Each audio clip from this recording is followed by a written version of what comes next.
Social media के star क्या Khan sir चुनाव लड़ेंगे? क्या विपिन सर चुनाव लड़ेंगे? मनीष कश्यप को लेकर के भी क्या अपडेट है कि 2025 के विधानसभा चुनाव में क्या वो भी उतरेंगे? कहां से उतरेंगे? किस पार्टी से उतरेंगे? किस पार्टी से ये लोग कोशिश में जुटे हैं कि विधानसभा 2025 के चुनाव में ये लोग उतरे? कहां से उतर सकते हैं?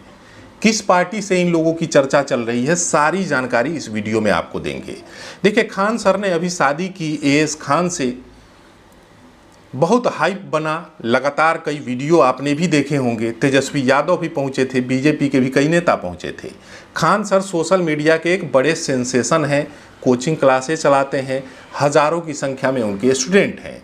शादी हुई, सिवान की चर्चा हुई, सिवान में उनका ससुराल हुआ, उनका ममहर जिसको हम लोग बोलते हैं, ममहर भी उनका सिवान में है। तो क्या खान सर सिवान से चुनाव लड़ेंगे? तो इसको लेकर के भी कई तरीके की चर्चाएं चल रही हैं कि हो सकता है कि उनकी नज़दीकी जो है वो तेजस्वी यादव से हो रही है और वो सिवान से चुनाव लड़ सकते हैं। और इसमें कोई दो राय भी नहीं है, चुनाव है, चुनाव में उतरना चाहिए। उनकी करीबी जो है आरजेडी से किसी से छिपी नहीं है, सिवान में आरजेडी का गढ़ रहा है।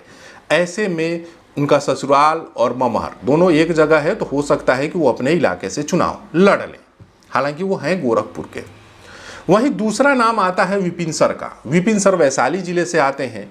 डीएम के खिलाफ लगातार जो है वो प्रचार प्रसार किए, उनके साथ मुखिया हैं, लगातार डीएम के खिलाफ जो है प्रचार प्रसार किया। उनके भी हजारों की संख्या में स्टूडेंट हैं, वो भी चुनाव में उतरना चाहते हैं। लेकिन सबसे बड़ी बात है कि वो भी आरजेडी से ही उतरने की कोशिश में जुटे हैं। ऐसा कहा जा रहा है, सूत्र बता रहे हैं कि वो आरजेडी के कई नेताओं के संपर्क में हैं और हो सकता है कि वो 2025 के विधानसभा चुनाव में वैशाली जिले के किसी विधानसभा सीट से चुनाव लड़ते आपको नजर आएंगे। वहीं एक और यूट्यूबर हैं, एक और सोशल मीडिया सेंसेशन है मनीष कश्यप, जिन्होंने हाल ही में बीजेपी छोड़ी। पीएमसीएच में जो उनके साथ घटना हुई, उसके बाद कोई बीजेपी के नेता नहीं गए वहां। उसके बाद उनके दिल में जो है बीजेपी को लेकर के खटास आई। अब चर्चा हो रही है कि मनीष कश्यप अब की बार 2025 के विधानसभा चुनाव में किसी पार्टी के बैनर तले चुनाव में उतरेंगे। कोशिश उनकी थी कि 2025 के विधानसभा में बीजेपी के बैनर तले उतरे, लेकिन वो उनका सपना चकनाचूर हो गया। अब बीजेपी उन्होंने छोड़ दी है, अब नई पार्टी की तलाश कर रहे हैं। एक तरफ चर्चा है कि वो हो सकता है कि वो जनसुराज से टिकट पा लें, जनसुराज वाले उनको अपना लें, या फिर एक चर्चा ये भी है कि वो आरजेडी से चुनाव लड़ लें।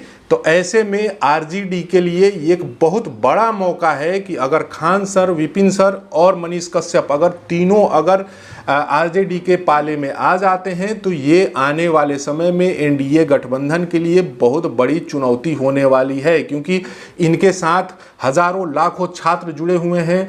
ऐसे चेहरे हैं जो लोगों को मोटिवेट करते हैं, लोगों को ये कई और, जैसे कि खुद तो विधानसभा चुनाव में, एक विधानसभा चुनाव में लड़ेंगे, लेकिन ये असर बिहार के कई विधानसभा क्षेत्रों पर डालेंगे। ऐसे में मुश्किलें जो है वो एनडीए की भी बढ़ सकती हैं। हालांकि बीजेपी के भी नेता, जेडीयू के भी नेता जो है वो संपर्क में ज़रूर होंगे, वो कोशिश ज़रूर करेंगे कि ये लोग जो हैं साथ में आएँ, साथ में बने रहें। लेकिन राजनीति है, राजनीति में जो है कुछ भी संभव है। अभी फिलहाल जो है चर्चाएं आरजेडी को लेकर के हैं कि ये तीनों आरजेडी में जा रहे हैं, लेकिन आने वाले समय में कौन आरजेडी में जाएगा, कौन बीजेपी में जाएगा, कौन जेडीयू में जाएगा, ये कहना मुश्किल है। लेकिन जिसके साथ भी जाएंगे वहाँ पर असर जरूर डालेंगे। अभी तक आपने हमारे चैनल को सब्सक्राइब नहीं किया है तो कर लीजिए। धन्यवाद।